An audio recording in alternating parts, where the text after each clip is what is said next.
안녕하십니까. 2021년 나눔과 꿈 온라인 설명회 사업계획서 작성 교육을 진행하게 된 나눔과 꿈 운영위원장 김신열입니다. 나눔과 꿈은 기존의 공모사업과 달리 전문적으로 구조화되어 있는 사업 신청 양식을 활용하고 사업의 양적 성과와 더불어 사업이 가지고 있는 가치에 더 의미를 두는 등 현장의 목소리에 더욱 귀 기울이는 노력을 하고 있습니다. 본 교육에서는 나눔과 꿈 사업 계획서를 작성할 때 무엇을 준비해야 하는지, 어떤 내용과 관점을 고려해서 사업 계획서에 담아야 하는지, 프로포절 작성 시 어떤 실수를 많이 하는지 등에 대해 말씀드리도록 하겠습니다. 나눔과 꿈 사업은 크게 꿈 사업, 나눔 사업, 장기 사업, 단기 사업, 중점 주제, 자유주제 사업으로 구분할 수 있습니다. 이에 따라 사업 계획서의 구성 내용이 조금씩 다르니 사업 계획서 작성 시에는 해당하는 신청서 양식을 꼭 확인하시고 작성을 해주시기 바랍니다. 화면에서 보시는 것처럼 장기 사업의 경우에는 3개년에 대한 총괄적인 계획과 1차년도 사업 계획서를 함께 제출하셔야 합니다. 사업 계획서 작성을 하실 때에는 요소 간 논리적인 연결이 중요합니다. 사업명, 사업 내용, 예산 편성, 사업의 필요성, 목표 및 평가, 사업 종료 후의 지향점까지 구성 요소들이 논리적으로 연결되어야 하며 일관성 있게 작성되어야 합니다. 그러면 사업명부터 하나씩 설명드리도록 하겠습니다. 사람을 만날 때 첫 인상이 참 중요하다고 하죠. 사업명은 사업 계획서의 첫 인상입니다. 사업명은 프로그램 핵심을 한 줄로 요약해서 명료하게 표현해야 하며 사업명을 통해 그 사업이 누구에 대한 어떤 사업인지를 명확하게 알 수 있어야 합니다. 제목만으로 대상과 프로그램 내용을 알기 어려운 사업명은 피해야 합니다. 예를 들어 아동학대 고위험 가정의 재학대 예방을 위한 심리정서 지원 프로그램처럼 대상과 목적, 방법을 파악할 수 있어야 합니다. 심사자는 제목을 보고 이후 서술될 사업 내용의 전개 방향에 대해 감을 갖게 될 것입니다. 제목만으로도 심사자의 시선을 사로잡기 위해서는 정확한 제목을 작성하는 것이 중요하며 이때 부제나 약칭을 잘 사용하면 더욱 매력적인 사업으로 표현할 수 있습니다. 약칭이나 상징성만 나타나는 사업명은 피해야 할 예입니다. 예를 들어 색다른 문화공감 레인보우, 자립을 향한 발걸음 쓰리고와 같이 제목만으로 대상과 프로그램 내용을 알기 어려운 사업명은 피하시기 바랍니다. 또한 제목을 초기에 결정하더라도 프로포절 내용을 전체적으로 구성이 완료된 시점 또는 그 이후에 다시 한번 제목과 내용의 일치성 여부를 최종적으로 살펴보는 것이 좋습니다. 이제 어떤 사업을 어떻게 운영하고 싶은지에 대해 구체적으로 작성하는 사업 내용 및 추진 전략 작성법을 살펴보도록 하겠습니다. 그 첫 번째 내용은 사업 참여자 모집 전략인데요. 전에는 사업 참여자를 사업 대상자라고 표기했습니다.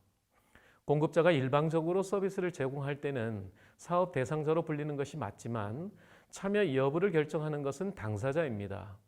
이제 그들을 피동적인 대상으로 간주하기보다는 주체적인 참여자로 바라보아야 합니다. 사업 참여자는 크게 두 종류로 구분됩니다. 첫째는 핵심 참여자입니다. 핵심 참여자는 성과 목표 달성의 주인공으로 성과 목표 달성 여부와 직결되는 사람을 말합니다. 둘째는 주변 참여자입니다.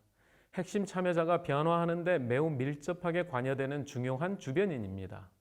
핵심 참여자와 주변 참여자를 구분하여 제시하게 되면 누가 핵심이고 성과 목표 달성 여부 측정 대상이 누구인지, 이 사업에 참여하여 최종적인 목표 달성에 조력할 조연이 누구인지를 알 수 있게 됩니다. 흔히 참여자 선정 방법에 대해 저소득층, 수급자 등 소득 기준을 매우 중요하게 생각합니다.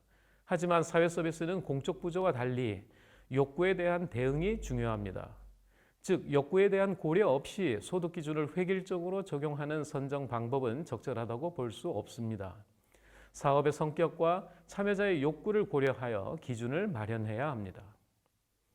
사업이 선정되어 사업을 수행하는 기관에서 사업 초기에 겪는 어려움 중에 하나가 사업 참여자를 제때에 모집하지 못하는 경우입니다. 면접 심사에서 사업 참여자가 잘 모일 것이라고 생각하는 근거를 물어보면 엄청난 자신감을 피력하는 경우가 있습니다. 하지만 실제 사업이 시작되면 고전을 면치 못하는 경우가 많습니다. 지역 특성과 사업 성격을 고려하여 적합한 참여자를 모집할 방법을 구체적으로 기재하는 것이 좋습니다.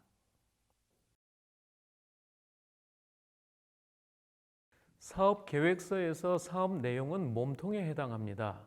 사업명, 문제의식, 성과 목표, 향후 계획 등이 모두 사업 내용에서 파생됩니다. 사업 내용이 바뀌면 이 모든 것들이 연대하여 수정되어야 합니다. 사업 내용에는 무엇을 언제, 누구에게, 언제부터 언제까지 몇 회를, 누가 수행하는지와 함께 홍보 계획에 대해서 적절한 방법으로 기술해 주시면 됩니다. 표로 구조화해서 작성해도 되고 글로 자유롭게 표현하는 방식도 가능합니다. 장기 사업의 경우에는 3개년 전체 사업의 구성과 흐름이 각 연도 간에 잘 연결되어 전체 사업의 구도를 잘 이해할 수 있도록 해야 합니다. 또한 각 연도 내에서도 세부 사업 내용들도 각각을 추진해서 전국적으로 달성하고자 하는 목표를 잘 성취할 수 있는 것인지도 살펴야 합니다. 과거에는 3개년 사업이라 하더라도 1차년도 사업 계획 위주로 적고 2차년도 및 3차년도 사업은 구체적으로 고민하지 않았습니다. 3년 동안의 사업이 어떻게 전개되는지가 중요한데 1차년도에 치중했던 문제가 있었습니다. 3개년 전체 사업의 구성과 흐름이 각 연도 간에 잘 연결되어 전체 사업의 구도를 잘 이해할 수 있도록 작성해 주시기 바랍니다. 사업 내용 작성에서의 팁은 하고자 하는 사업이 무엇인지 자유롭고 창의적으로 표현하시되 충분성과 세부 프로그램 간의 연계성이 반드시 고려되어야 한다는 것입니다. 문제의식을 사업에 충분히 반영해서 소기의 목표를 달성하는 데 충분하도록 내용을 구성되어야 하고 세부 프로그램들이 분절적이고 마치 여러 가지를 단순히 나열한 것이라는 느낌을 주지 않도록 해야 합니다. 이 모든 세부 프로그램이 설정하는 목표를 달성하는 데 유의미하게 기여할 수 있다고 설명해야 합니다. 사업을 수행함에 있어 많은 경우에 적극적인 형태로 또는 소극적인 형태로 지역사회 내 유관 기관들과 연계 협력하는 것이 필요합니다. 연계 협력의 방식은 사업의 내용과 성격에 따라 매우 다양하게 나타날 것입니다. 사업 수행 기관이 중심을 잡되 여러 기관들이 컨소시엄으로 사업을 수행하는 경우에는 대등한 관계에서의 파트너십이 필요한 경우도 있을 것이며 사업 수행 기관이 사업을 수행하는 과정에서 필요한 부분들에 대한 협조를 받는 형태도 가능할 것입니다. 예컨대 종합사회복지관에서 재가장애인에게 영양교육 사업을 하면서 관내 장애인 관련 시설 내 영양사 또는 보건소 직원 영양사와 아무런 연계 협력 없이 대학의 영양교육과 관련한 전문성만 빌어서 사업을 수행한다는 것은 한계를 지닐 수밖에 없습니다. 대학교에 관련 학과가 기여할 수 있는 방법도 유용하겠지만 기관들 간의 호혜, 협력, 파트너십 정신은 꼭 필요한 부분입니다. 심사자는 작성자가 수행하고자 하는 사업에 있어 자신이 갖는 장점이 무엇이고 한계가 무엇인지, 협력을 통해 사업 수행의 효율성이나 효과성을 높일 수 있는 방안이 무엇인지에 대해 깊이 있게 고민을 했는지를 살펴보게 됩니다. 만약 전문성과 관련하여 기관이 갖는 아킬레스건이 있음에도 관련 유관 기관 간의 연계를 도모하지 않는다면 현실에 기반한 사업 수행 방식을 찾지 못하고 아이디어 차원에서 머물고 있는 것은 아닌지에 대해 의구심을 가질 수밖에 없습니다. 결국은 필요한 네트워크는 구축되어야 하며 연계 협력 기관과 사업 수행 기관 간에 어떻게 협력할 것인지의 역할이 구체적으로 드러날 때 높은 점수를 받을 수 있게 됩니다. 중요하지 않은 것까지 모두 나열하여 양적으로 과시하려는 욕구는 자제되어야 하며 스스로도 중요도에 대한 우선순위를 어떻게 가져갈 것인지를 생각해 보아야 할 것입니다. 앞에서 제시하신 사업 내용을 실제 구현하는 데 투입되는 자원을 돈으로 표현한 것이 예산이기 때문에 사업 내용과 예산 편성은 불가분의 관계에 있습니다. 작성한 사업을 충실히 이행하는 데 소요되는 예산을 빠짐없이 적어주시기 바랍니다. 예산을 편성할 때는 인건비, 사업비, 관리 운영비로 분류하여 편성합니다. 사업을 직접적으로 수행하는 인력에 투입되는 비용은 인건비에 해당하고 프로그램 수행에 필요한 직접 비용, 즉 강사비, 프로그램 준비물 구입비, 자원봉사자 관리비 등은 사업비에 해당하며 프로그램 수행에 필요한 간접 비용은 관리 운영비에 해당합니다. 모금회에서 제시한 예산 편성 기준에 따라 작성해 주시고 예산 삭감 등을 감안하여 처음부터 예산을 부풀려서 편성한다면 신청기관을 신뢰하지 못하게 되고 나아가 신청한 사업 전체에 대한 신뢰를 흔드는 결과를 초래하게 됩니다. 그러므로 구체적으로 어떠한 내역으로 예산을 지출할 것인지 실제 단가, 수량, 인원수, 건수, 횟수 등을 구체적으로 기록해야 합니다. 다만 장기사업의 경우 3개년 예산서는 큰 흐름만 알 수 있도록 세목 단위로 금액을 기재하시고 1차년도 사업계획서에는 상세하게 작성하시면 됩니다. 특히 심사자는 사업 내용을 읽을 때 실제 소요될 예산이 잘 편성되어 있는지를 한꺼번에 보는 경우가 많습니다. 이때 사업 내용을 실제 추진할 때 소요될 것으로 예상되는 예산이 편성되어 있지 않거나 사업 내용에 기재되어 있지 않은 항목이 예산으로 편성되어 있다면 심사자는 배분 신청 전체 내용의 일관성 및 상호 연계성이 부족하다고 판단하게 됩니다. 그러므로 사업 내용과 예산 편성 간의 연계가 잘 되어 있는지 점검하는 것이 필요합니다. 사업을 기획할 때 크게 3가지 이유가 있다고 합니다. 지역사회 현상들에 대해 문제의식을 갖고 있다가 더 이상 방관하는 것을 참을 수 없어 이에 대한 혁신적인 대응 방안을 마련하는 경우와 특정 대상에게 사업을 실시하다가 문제의식을 느껴 기존의 진행 방식 등을 변경하여 사업을 실시해야 될 필요성을 느낀 경우, 마지막으로 유사한 프로그램을 시행하다가 여러 가지 사유로 인해 중단된 것을 전보다 더 발전시키는 경우가 있다고 하는데요.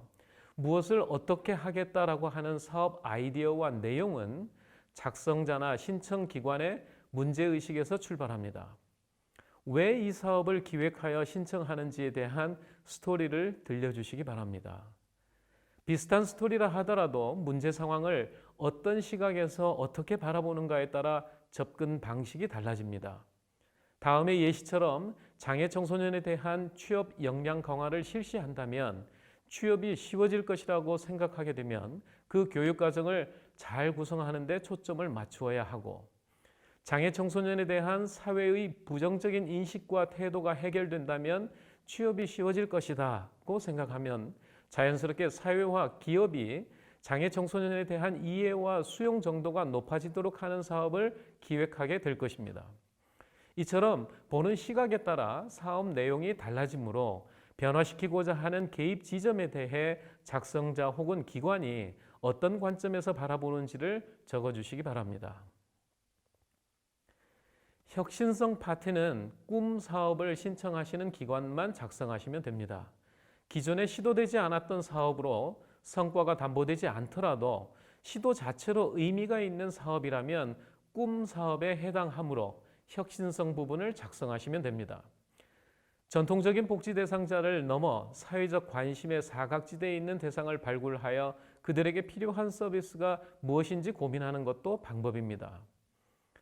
신사회 위험을 극복하기 위해 사회적 이슈에 선제적으로 접근하고 사회 문제를 해결하기 위한 다양한 시각을 가져봅니다. 기존의 영역에서 탈피하여 다학제적 접근을 통한 관점의 다양화 및 융합을 통한 혁신적 접근 방법을 고민해 보세요. 나눔과 꿈의 꿈 사업에서 가장 핵심적인 요소가 되는 항목입니다. 대상의 특수성, 양상 등 사업 대상의 혁신성, 프로그램, 서비스 등 사업 내용의 혁신성, 기술, 제도, 협력 체계 등 운영 방식의 혁신성이라는 3가지 측면으로 구분하여 해당하는 내용을 고민해 보세요. 예산 부족이나 성과가 담보되지 않아서 시도하지 못했던 사업에 대해 의미 있는 시도를 할 수 있습니다. 기존에 시도되지 않았던 창의적이고 혁신적인 사업인가에 대해 심사자들은 가장 많은 고민을 하게 됩니다. 이 사업에 대해 얼마나 선도적인지를 사업 계획서에 잘 표현하면 심사자들의 마음을 움직일 수 있습니다. 사업계획서에 작성된 혁신성이 한 가지여도 좋습니다. 그러나 추후 일정한 평가의 시점에 얼마나 관철되고 있는지를 정기적으로 모니터링함으로 측정 가능한 지표 및 판단 근거를 꼭 제시해 주세요. 효과성 파트는 나눔 사업을 신청하시는 기관만 작성하시면 됩니다. 기존의 사업 대상, 사업 내용, 진행 방식, 전달 체계 등의 변화를 통해 생산성과 효과성 등을 높일 수 있는 사업이라면 나눔 사업에 해당하므로 효과성 부분을 작성하시면 됩니다. 예를 들어 기존에는 기관에서 경계선 지능 청년들을 위한 바리스타 교육 등 취업 훈련 프로그램과 진로 탐색 프로그램을 지원했습니다. 그러나 프로그램을 통해 자격증을 취득하더라도 취업의 문턱이 높다는 문제의식을 갖게 되었습니다. 이후 차별화된 방식으로 지역사회 상점 또는 실제 현장 훈련 시스템을 활용하여 맞춤형 교육을 지원하고 경계선 지능 청년이 실제 일할 수 있는 업종을 중심으로 사회적 경제 조직을 설립하여 운영하게 되었습니다. 결과적으로 프로그램을 통하여 실제 취업으로 연결될 수 있는 효과성을 담보할 수 있게 되었습니다. 이처럼 기존의 시각이나 접근 방식과 다른 점은 무엇인지 프로젝트의 차별성을 제시해 주시면 됩니다. 사업 대상의 차별성, 사업 내용의 차별성, 운영 방식의 차별성 등으로 구분하여 자유롭게 서술해 주시기 바랍니다. 효과성 증진을 위한 관리 지표가 단 한 가지여도 좋습니다. 그러나 추후 일정한 평가의 시점에 얼마나 관철되고 있는지를 정기적으로 모니터링함으로 측정 가능한 지표 및 판단 근거를 꼭 제시해 주세요. 심사자는 기존의 사업과 어떠한 차별성이 있는지를 가장 핵심적으로 심사하게 됩니다. 기관에서 수행하고 있는 사업이나 유사 사업의 진행 방식이나 전달 체계를 어떻게 변화시키면 효과성을 높일 수 있는지 고민해 보세요. 매번 새로운 모델이나 신규 사업만이 우수 사업이 아니라 발견과 변화를 통해 지금 하는 일을 더 잘할 수 있게 하는 것도 중요합니다. 나눔과 꿈에서 가장 중요하게 생각하는 것은 혁신성과 효과성입니다. 그런데 그 부분 사업계획 당시에는 잘 드러나 있다가 사업이 마무리되는 시점에는 그 혁신성이 아주 작은 것으로 변해 있다거나 사라지는 경우들을 보았습니다. 혁신적인 시도 그리고 사업의 효과성을 높이기 위한 차별성을 지속적으로 관리하기 위해 2021년부터는 혁신성, 효과성 관리를 위한 서식을 추가하였습니다. 앞에서 작성한 혁신성 혹은 효과성에 기초하여 작성하시면 됩니다. 사업 대상의 혁신성, 내용의 혁신성, 운영 방식의 혁신성으로 구분하여 작성하고 중요도에 따라 가중치를 부여하면 됩니다. 혁신성과 효과성이라는 핵심 키워드를 잘 유지해 가는지를 정기적으로 모니터링하려고 합니다. 단순하지만 이와 같은 서식을 별도로 작성하는 것은 좋은 결과를 얻어내었음을 확인해야 한다기보다는 혁신성이 지속적으로 관리되어야 하기 때문입니다. 신청하는 사업이 아이디어 차원에서 구상 제시된 것이 아니라 치밀한 조사와 수행 경험에 근거해서 구성되었으며 신청기관이 이 사업을 수행함에 있어 갖는 또 다른 장점이 있다면 보다 설득력 있게 제시하여 주시기 바랍니다. 접수된 많은 사업 계획을 심사하면서 사업 아이템의 매력이 비슷하다면 보다 성공 가능성이 높은 기관이 선정할 확률이 높아집니다. 그러므로 그 기관이 이 사업을 수행해야 하는 이유와 그렇게 지원하면 사업을 성공적으로 수행할 수 있다고 판단하는 근거를 제시해 주시기 바랍니다. 특히 해외 지원 사업의 경우에는 사업 대상 지역에 대한 정보조사, 현지 협력기관 및 지방정부와의 협의 등을 통하여 도출된 필요성을 토대로 작성하시면 됩니다. 목표를 설정하는 방법은 매우 다양하지만 나눔과 꿈 사업에서는 산출 목표와 성과 목표로 구분하여 작성하시면 됩니다. 산출 목표는 성과 목표 달성에 기여하는 데 필요한 수단적 성격의 목표인데요. 앞에서 작성했던 사업 내용을 추진하면 뒤에서 제시할 성과 목표가 어떻게 달성될 수 있는지에 대한 논리적 연결에 대해 설명해 주시면 됩니다.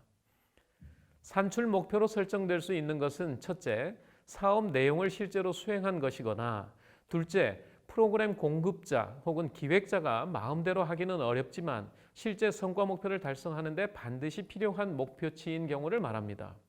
두 가지 중에 보다 집중해야 할 것은 실제 수행한 활동보다는 성과 목표 달성에 반드시 필요한 목표치입니다. 산출 목표에 따른 모니터링 방법은 산출 목표 달성 여부에 대한 확인 또는 달성을 위한 관리 방법을 기재하여 주시기 바랍니다. 성과 목표란 인적, 물적 노력과 시간을 조직 투여하여 최종적으로 달성하고자 하는 목표를 말합니다. 성과 목표의 차원과 초점은 매우 다양하게 설정될 수 있습니다. 예를 들어 소년원에 있는 청소년들에게 코딩 교육을 시킨다고 한다면 코딩 실력의 향상이 성과가 될 수도 있고, 자살 시도 경험이 있는 사업 참여자와 상담 프로그램을 진행한다면 우울감 감소가 성과가 될 수도 있습니다. 성과 목표는 사업 참여자, 사업 내용, 성과 지표 등과 연결되어 있습니다. 사업을 수행한다는 것은 누구를 어떤 개입을 통해서 어디까지 변화를 이끌어낼 것인가를 구체적으로 실행하는 것입니다. 변화의 목표치는 변화의 대상, 변화의 수단을 함축하고 있습니다. 특히 성과 목표는 사업 참여자 중에서 핵심 참여자에 대한 내용입니다.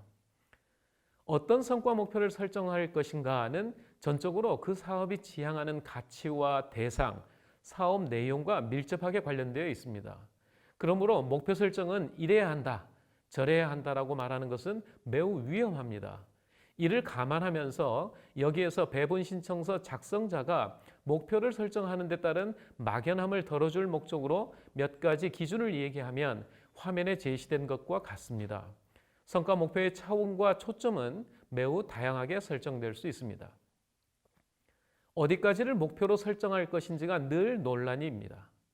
하지만 이것은 프로그램 종료 전까지 달성할 목표치를 의미한다고 보아야 하고, 종국적인 목표치라기보다는 사업 기간 범위 내에서 달성할 수 있는 실질적인 목표치여야 합니다. 목표를 기술할 때에는 사업 참여자와 사업 내용이 연결되어 있어야 하고, 어떻게 하겠다는 지향점이 기술되어야 합니다. 변화치는 사업 대상에게 일어나는 것이며, 그러한 변화치는 사업을 실행한 결과로 나타나는 것이므로 사업 내용은 목표에 대해 수단적 성격을 갖게 됩니다. 예를 들어 누구의 변화인가, 무엇을 통한 변화인가, 왜 A 프로그램이 아니고 B 프로그램을 활용하는가, 그래서 궁극적으로 어떻게 할 것인지에 대해 구체적으로 작성해야 합니다. 아래의 예시처럼 보다 나은 삶, 건설적인 관계 등과 같은 애매모호한 표현은 사용하지 않습니다. 평가 계획은 어떻게 성과를 평가할 것인지에 대한 틀을 말합니다. 평가 도구 및 방법에는 성과 목표의 달성 여부를 측정할 수 있는 성과 지표와 누구에게서 어떤 도구를 활용하여 자료를 수집할 것인지에 대해 기재하여 주시고, 측정 시기는 언제 평가를 실시한 것인지에 대한 내용을 적어주시면 됩니다. 평가 방법은 양적 평가 방법과 질적 평가 방법으로 나뉩니다. 양적 평가 방법은 양적인 측정이 가능한 지표나 척도를 사용하여 설문조사를 하거나 양적인 참여 관찰을 하게 됩니다. 질적 평가 방법은 양적 측정이 어려운 경우에 질적인 변화 수준과 그 변화의 의미를 드러내는 것을 말합니다. 주로 질적인 참여 관찰이나 인터뷰를 통해 자료를 수집합니다. 성과 지표는 성과 목표의 진수를 점검하는 수단입니다. 성과 목표의 달성 여부와 정도를 측정함에 있어 관련되는 자료를 누구에게서 언제 어떻게 수집할 것인지를 명확하게 해야 합니다. 성과 지표는 여러 척도집을 검색해서 가장 적절한 것을 찾거나 적절한 지표를 자체적으로 설정할 수 있습니다. 척도를 찾기 어렵다면 모금회에서 발행한 성과 측정 척도집을 활용하는 것도 좋은 방법입니다. 다운로드는 온라인 배분 신청 사이트에서 하실 수 있습니다.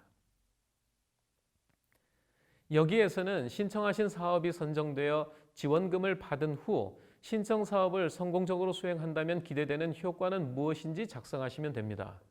사업 수행을 통해 얻게 되는 지식과 지혜, 경험을 토대로 무엇을 앞으로 계획하고 있는지, 수행한 사업 결과를 어떻게 활용할 것인지에 대한 내용을 적어주시기 바랍니다.